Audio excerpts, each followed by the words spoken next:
Texas A&M Aggies are just getting underway against Florida. We'll bring you those highlights coming up later. But coming into this matchup, they'll have a big test going up against a Gator team that's coming off a really big win against Texas earlier this week. A&M head coach Mike Elko says Florida quarterback DJ Lagway is a guy he's had his eyes on for quite some time, and he feels like Lagway is a guy who's been overlooked a lot this season.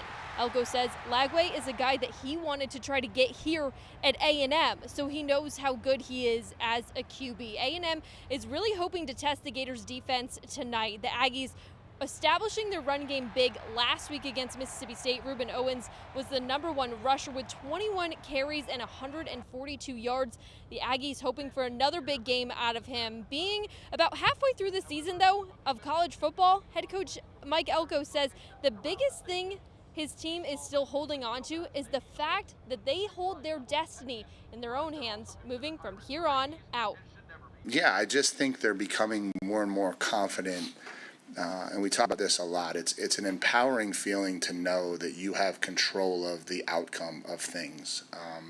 It's also a very nervous feeling when you're not sure if you do. When I can do my absolute best and it might not actually work out for me is a really scary place to live. And I think one of the mindsets that we've really tried to instill in them, and I think they're starting to understand and embrace, is how you prepare.